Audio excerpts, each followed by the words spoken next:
ಕೇಂದ್ರ ಸರ್ಕಾರದ 2026 ಕಾಯ್ದೆ ಏನಿದೆ ವಿದ್ಯುತ್ ಖಾಸಗೀಕರಣ, ಈ ಖಾಸಗೀಕರಣಕ್ಕೆ ನಮ್ಮೆಲ್ಲ ರಾಷ್ಟ್ರಾದ್ಯಂತ ಮುಷ್ಕರವನ್ನು ನೀಡ್ತಾ ಇದ್ದೀವಿ. 1 ಅವರ್ ಸಾಂಕೇತಿಕವಾಗಿ ಶಾಂತಿಯುತವಾಗಿ ನಮ್ಮೆಲ್ಲ ನೌಕರ ವರ್ಗದವರು ಮುಷ್ಕರ ನೀಡಿ ಈ 2026 ಕಾಯ್ದೆ ನಮಗೆ ಬೇಡ ಅಂತೇಳಿ ಎಲ್ಲರೂ ಒಂದು ಒತ್ತಾಯವಾಗಿ ನಮ್ಮ ಕಾರ್ಮಿಕರ ಒಕ್ಕೂಟವಾಗಿ ಎಲ್ಲ ಸೇರಿಸಿ ಹೇಳ್ತಾ ಇದ್ದೀವಿ.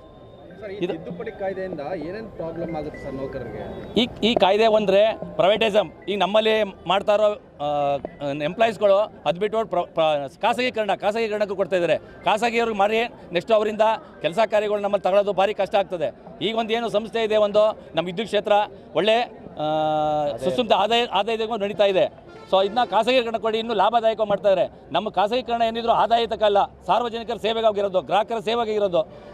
ಈ ಒಂದು ಮಸೂದೆನ ಲಾಭದಾಯಕಗೋಸ್ಕರ ಕೇಂದ್ರ ಸರ್ಕಾರದವರು 2026 ತಿದ್ದುಪಡಿ ಕಾಯ್ದೆಗೆ ತಿದ್ದುಪಡಿ ತರ್ತೀವಿ ಅಂತ ಹೇಳ್ತಾ ಇದ್ದಾರೆ. ಇದಕ್ಕೆಲ್ಲ ನಮ್ಮ ವಿರೋಧವಿದೆ.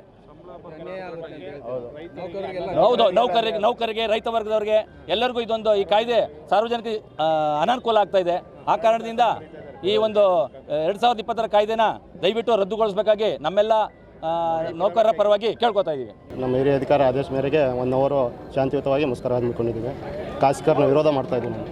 ಇದು ಎಲ್ಲ ರೈತರಿಗೂ ಮತ್ತು ಗ್ರಾಹಕರಿಗೆ ಪೂರ್ಣ ಪ್ರಮಾಣದ ಎಫೆಕ್ಟ್ ಆಗ್ತೈತೆ ಅಂತ ಹೇಳ್ಬಿಟ್ಟು ಇವತ್ತು ಮಾಡ್ತಾ ಇದ್ದೀವಿ. ಏನು ಪ್ರಾಬ್ಲಮ್? ಅದೇ ಈಗ ನಾವು ವಿದ್ಯುತ್ತನ್ನು ಸರ್ವಿಸ್ ಕೊಡ್ತಾ ಇದೀವಲ್ವಾ, ಅದಕ್ಕೆ ಪೂರ್ತಿ ಎಫೆಕ್ಟ್ ಆಗುತ್ತೆ ಖಾಸಗೀಕರಣದಿಂದ.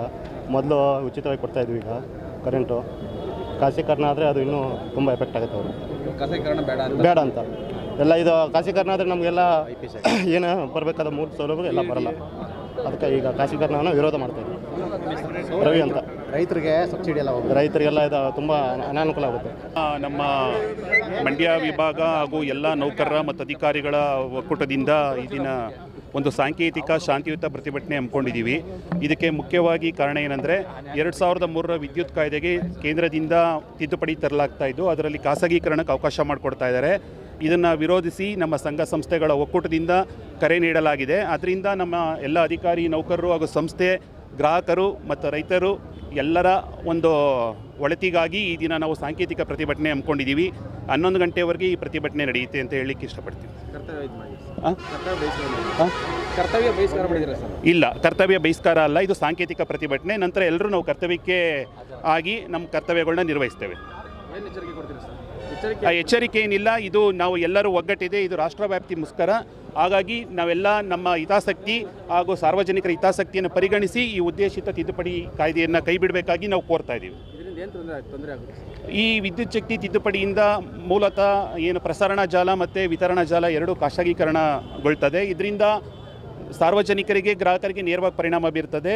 ಈಗಿರೋ ಸಬ್ಸಿಡಿಗಳು ಅವನ್ನ ನಂತರ ಯಾವ ರೀತಿ ಪರಿಣಾಮ ಬೀರ್ತದೆ ಅಂತ ಕಾಯ್ದೆಯಲ್ಲಿ ವಿಸ್ತರಿಸಲಾಗ್ತದೆ. ಅದರ ಜೊತೆಗೆ ನಮ್ಮೆಲ್ಲ ನೌಕರರುಗಳಿಗೂ ಸಹ ಈ ಖಾಸಗೀಕರಣದಿಂದ ತೊಂದರೆಗೊಳಗಾಗ್ತೀವಿ ಅಂತೇಳಿ ನಮ್ಮ ಸಂಘ ಸಂಸ್ಥೆಯಿಂದ ಈ ವಿದ್ಯುತ್ ಶಕ್ತಿ ಪ್ರಸ್ತಾಪಿತ ಕಾಯ್ದೆಯ ಸಮಗ್ರ ಪರಿಶೀಲನೆ ನಂತರ ಈ ಸಾಂಕೇತಿಕ ಮುಷ್ಕರಕ್ಕೆ ಕರೆ ನೀಡಿರುತ್ತಾರೆ. ಅದರಂತೆ ನಮ್ಮ ಮಂಡ್ಯ ವಿಭಾಗದಿಂದ ನಾವೆಲ್ಲರೂ ಸಹ ಇಲ್ಲಿ ವಿಭಾಗ ಕಚೇರಿ ಆವರಣದಲ್ಲಿ ಸೇರಿ ಸಾಂಕೇತಿಕ ಮುಷ್ಕರಕ್ಕೆ ನಾವು ಪಾಲ್ಗೊಂಡಿದ್ದೇವೆ ಅಂತ ಹೇಳ್ತೀವಿ.